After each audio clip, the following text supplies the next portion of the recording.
Hi, my friends. I'm back with Sanity Checks. So today, well, first of all, I'm going to let you know what a sanity check is, okay? Because some of you are new here, you're new to the community, YouTube, Facebook, my website, things like that. And so back in the day, about 4 years ago, 2015, I started doing my YouTube channel. I just did sanity checks. They're little tidbits of wisdom that are on my mind, in my heart, they're in my energy. They're based on my own experience of clients and students and stuff. And so I just make them once a week, post them, and you get the benefit there. So they're really brief. They usually invite you to explore this for the next week.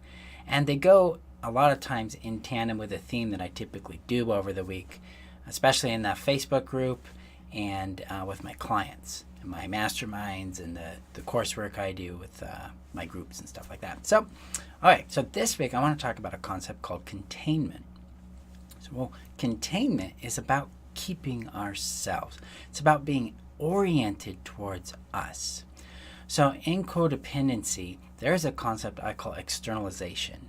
It's where we have placed our sense of value, our sense of worth, who we should be, what we should be doing, what feelings are allowed and not allowed on other people. They're the ones determining what we should be for us. And this is a pretty common response to narcissistic abuse, to neglect, where we have to navigate their crazy. So in order to navigate their crazy, we have to assume responsibility for them. We absorb them basically at that point and start to predict and model and analyze things so that we can effectively try to regulate their feelings for them, make them feel a certain way. And then out of that, hopefully we get a little bit of love, a little bit of attention, maybe a little bit of praise. And that helps us survive this chronic love neglect that we're dealing with in codependency. And just as a side note, codependency isn't something I believe is necessarily wrong or bad.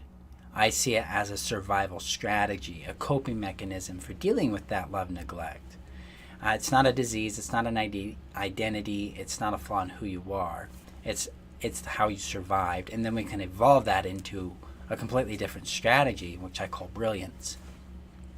And that's where you can learn how to thrive from who you are. And that really relates to this idea of containment and externalization.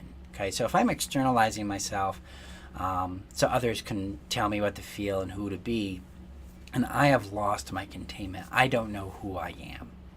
I don't know if I even exist unless there's somebody else to focus on, right? If there isn't a relationship for me to fix, or if somebody doesn't have a problem, then what's my value? What's my worth? Well, containment's the opposite of this. It's this practice of internalizing our awareness, tuning into us, tuning into what we feel, what we perceive, what is in our awareness, what is it telling us? And this awareness, if practiced and modeled correctly, tunes us into what I call beingness.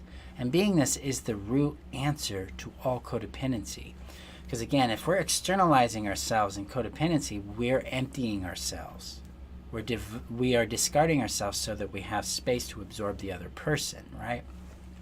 If we're going to become who we are, if we're going to truly thrive beyond the need for codependent relating and habits, we're going to discover our own confidence, our own power, our own brilliance, our own identity, then we must shed this absorption. We must empty that out and then begin to tune into what is actually already present within us.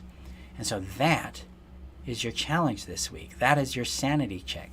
Are you containing you? Are you showing up as you? Are you referencing you? Are you listening to how you feel and what you perceive?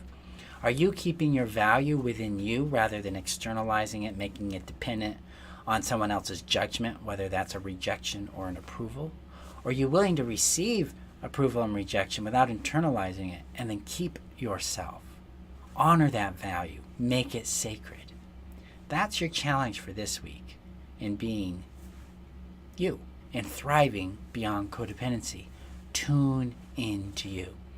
So if you guys have questions about this, please share them in the comments. Let me know. And definitely like, share, and subscribe, because there's a lot more coming on this, because I'm all about thriving beyond the codependency, beyond the narcissistic abuse.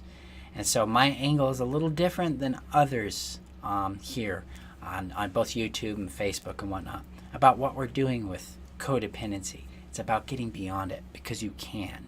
I have. I'm a survivor of that. And if you go to heal.codependency.com, you can read my story. You can see how I've gone through it. And then you can see the processes I've used and I use with my clients, with my students, to break them free of it so they can discover that true brilliance within them. So I appreciate you guys. Again, like, share, and comment, and we'll see you in the next Sanity Check. Bye-bye.